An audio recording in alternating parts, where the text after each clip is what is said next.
Olá, a paz do Senhor. Eu sou o professor Jonatas. Vamos continuar os nossos estudos sobre a escatologia bíblica e nessa aula eu vou dar sequência à análise que nós estamos fazendo no sermão escatológico proferido pelo Senhor Jesus. Na aula anterior, nós fizemos ali um panorama desse sermão escatológico. Eu comentei que esse sermão é conhecido também como o sermão profético ou o sermão do Monte das Oliveiras. É interessante que o Evangelho de Mateus, que tem um contexto extremamente judaico, esse evangelho, ele tem 5 sermões proferidos pelo Senhor Jesus. O primeiro sermão é o sermão mais famoso, é o Sermão do Monte, é o sermão que inicia com as bem-aventuranças. Aquele Sermão do Monte, ele mostra o perfil dos súditos do reino de Deus. Só que o último sermão, registrado por Mateus, é o sermão escatológico. É o sermão que aponta os eventos que vão ocorrer com a nação de Israel.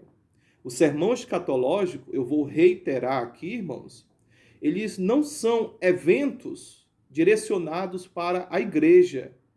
Os eventos que dizem respeito à igreja, por exemplo, arrebatamento, tribunal de Cristo e bodas do Cordeiro, esses eventos não são tratados aqui nesse sermão escatológico de Mateus, capítulos 24 e 25.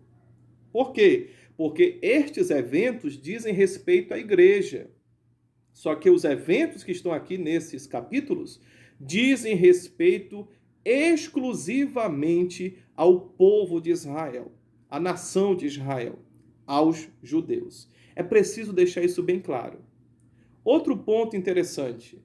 Esse sermão escatológico apresenta os eventos do final dos tempos.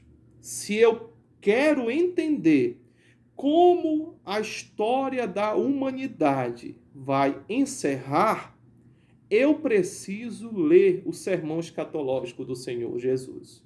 Eu preciso ler esse sermão profético. E eu quero lhe desafiar e lhe convocar para ler comigo cada versículo desse sermão. Eu vou me dispor, a partir desta aula, a ler versículo por versículo e tecer aqui alguns comentários sobre este sermão escatológico.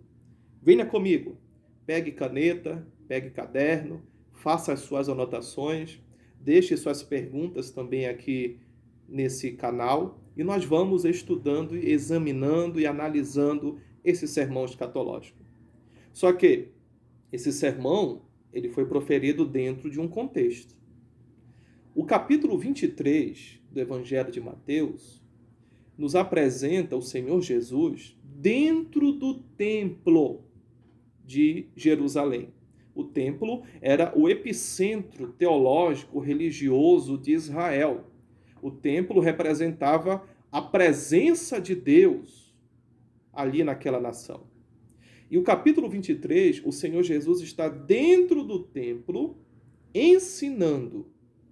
E nesse capítulo nós vemos, por exemplo, o Senhor Jesus reconhecendo a autoridade dos escribas e fariseus. Porém, o Senhor Jesus disse aos seus discípulos e às pessoas que estavam ali, que eram muitas, era uma multidão, como diz o capítulo 23, que os escribas e fariseus, eles estavam assentados na cadeira de Moisés, ou seja, eles eram as pessoas responsáveis pelo ensino, pela educação teológica de Israel. Porém, eles ensinavam uma coisa e viviam uma outra coisa. É curioso que Jesus utilizou uma palavra para eles. Jesus chamou os escribas e fariseus de hipócritas. Você sabia que, na antiguidade, chamar alguém de hipócrita era um elogio? Porque quando você chamava alguém de hipócrita, você estava dizendo, você é um excelente ator. E o Senhor Jesus deu um outro sentido para os escribas e fariseus quando chamou eles de hipócritas. Por quê? Porque eles eram extremamente religiosos, litúrgicos, porém, a essência da palavra de Deus, dos mandamentos, da lei, eles não davam a mínima importância. Era só o lado de fora, era só capa. E o Senhor Jesus foi incisivo com eles, os chamando de raça de víboras, sepulcros caiados. E depois, no finalzinho do capítulo 23, está aqui o primeiro versículo que eu quero ler com você. Mateus capítulo 23, versículo 37, é o versículo que vamos ler nesta aula. Acompanhe comigo. Jerusalém, Jerusalém, que matas os profetas e apedrejas os que te foram enviados. Quantas vezes quis eu reunir os teus filhos, como a galinha ajunta os seus pintinhos debaixo das asas, e vós não o quisestes. Perceba que o público-alvo do Senhor Jesus aqui são os judeus. Olha o que ele diz: Jerusalém, Jerusalém. Jesus estava na capital religiosa de Israel. E detalhe, Jesus estava dentro do templo. Quando eu olho para esse texto, eu vejo algumas contradições. Por exemplo, Jerusalém significa a cidade da paz. Jerusalém é a cidade santa. Jerusalém é a cidade profética do mundo. E olha o que Jesus diz: Jerusalém, Jerusalém, que matas os profetas. Olha a contradição, irmãos. A cidade da paz matava. O que eu acho interessante é que o Senhor Jesus aqui está se direcionando não apenas para a liderança religiosa de Israel, escribas e fariseus. Ele está se dirigindo aos próprios judeus, aos próprios israelitas. Não esqueça que Jesus veio para Israel. Em João capítulo 1, versículo 11 está escrito: Jesus veio para o que era seu, ou seja, para Israel. Mas os seus não receberam. Quem são os seus? Os seus irmãos, os seus conterrâneos. São os israelitas, são os judeus. Tanto que, no próprio Evangelho de Mateus, no capítulo 9, está escrito que Jesus olhou para os judeus, para aquelas multidões, e ele teve pena, compaixão, porque eram como ovelhas sem pastor, exaustas, aflitas. E no capítulo 10, Jesus comissiona os seus discípulos para irem em busca das ovelhas perdidas da casa de Israel. Jesus, ele é o pastor dos judeus. Ele veio em busca das suas ovelhas, das ovelhas perdidas da casa de Israel. Ele veio para o que era seu, mas os seus não o receberam. E pior ainda, além de não receber o Senhor Jesus, eles o mataram. Olha o que ele disse: Jerusalém, Jerusalém, que matas os profetas e apedrejas os que te foram enviados. Não esqueça que o Senhor Jesus, ele foi morto aí. A trilogia que planejou a morte de Jesus foram os anciãos, os escribas, os sacerdotes, os fariseus, os saduceus, a elite religiosa de Israel.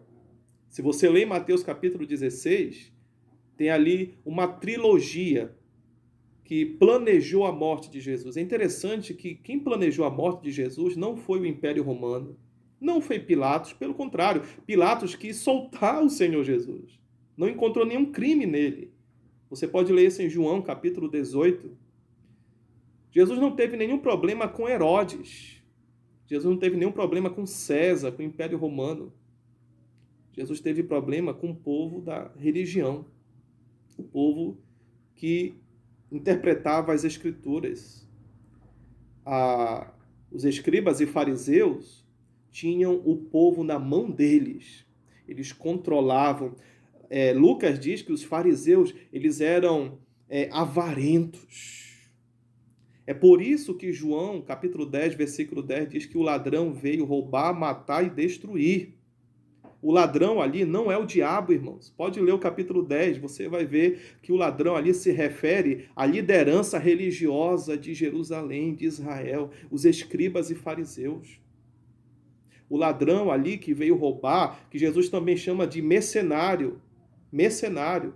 Jesus diz que os mercenários não entram pela porta, saltam. E as ovelhas não ouvem a sua voz, porque eles não são pastores autênticos, eles não são líderes espirituais autênticos. Mas Jesus é o bom pastor, que entra pela porta e conhece as suas ovelhas, e as ovelhas ouvem a sua voz.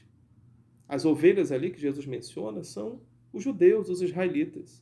E ele diz mais, eu tenho outras ovelhas, que se refere à igreja, lá em João capítulo 10. Então perceba que esta a liderança, este é o público que o Senhor Jesus está se referindo aqui nesse texto. Quando ele diz, Jerusalém, Jerusalém, que matas os profetas e apedrejas os que te foram enviados. Não esqueça que eles mataram Estevão também, apedrejado. Jesus diz mais, quantas vezes eu quis reunir os teus filhos, como a galinha junta os seus pintinhos debaixo das asas. Quem são os filhos de Jerusalém? Os judeus. Eu me lembro, irmãos, que em Miqueias, capítulo 5, versículo 2, está escrito, e tu, Belém, Efrata, posto entre as pequenas de Judá, de ti sairá aquele que há de reinar em Israel, cujas origens são desde os tempos antigos, desde os dias da eternidade. Perceba que iria sair de Belém o rei de Israel, o rei dos judeus. Zacarias capítulo 9, versículo 9, o profeta também diz, alegra-te, ó filha de Sião, exulta, ó Jerusalém, eis que vem aí o teu rei, montado em jumento, filho de jumentinho, salvador, humilde, justo. Essa profecia se cumpriu, porque quando Jesus entrou em Jerusalém, a sua entrada triunfal, no final do seu ministério terreno, no seu ministério público, na mesma semana que ele seria crucificado. Quando ele entra em Jerusalém, no início daquela semana, o povo faz uma festa, dizendo, Hosana, bendito que vem em nome do Senhor, o rei, chegou, como está em João, capítulo 12, versículos 12 e 13, que diz assim, bendito que vem em nome do Senhor, que é o rei de Israel. Jesus é o rei de Israel, o rei dos judeus. Tanto que Pilatos mandou colocar uma plaquinha em cima da sua cruz, escrito em grego, hebraico e aramaico. O rei dos judeus. Só que Israel rejeitou o seu rei. E além de rejeitar, o matou. Esse texto deixa bem claro que Jesus veio para o que era seu, para os judeus. E ele queria juntar os seus filhos, até porque as profecias do Antigo Testamento mostravam isso, que um dia o rei de Israel iria chegar, iria reinar, estabelecer o seu reino nesta terra. E Jesus diz aqui, e vós não quisestes. Outro ponto que eu vejo aqui nesse texto, irmãos, é o livre-arbítrio. Tem pessoas que pensam e ensinam, olha, o ser humano não tem livre-arbítrio. Está aqui. Um exemplo de livre-arbítrio. Jesus queria ajuntar os filhos de Jerusalém, mas eles não quiseram. E quantas pessoas não estão assim também, irmãos? Jesus, ele busca, Jesus, ele vai atrás, ele usa meios para atrair estas pessoas. A pessoa está no pecado, está na iniquidade, abandonou Deus, e Deus está indo atrás desta pessoa. Jesus é o Filho do homem que veio buscar e salvar o que se havia perdido. Mas essas pessoas não querem Deus, não querem Jesus, não querem os seus caminhos. Não querem andar na sua verdade, na sua luz, não querem. Fica aqui esse texto, versículo 37 do capítulo 23 de Mateus. Na próxima aula, nós vamos ler os versículos sequentes. Ok, irmãos? Muito obrigado pela sua participação. Continue estudando conosco. Deixe seus comentários, suas perguntas aqui embaixo. Vou colocar esses versículos aqui na descrição desse vídeo. Que Deus te abençoe. Até a próxima aula, em nome de Jesus.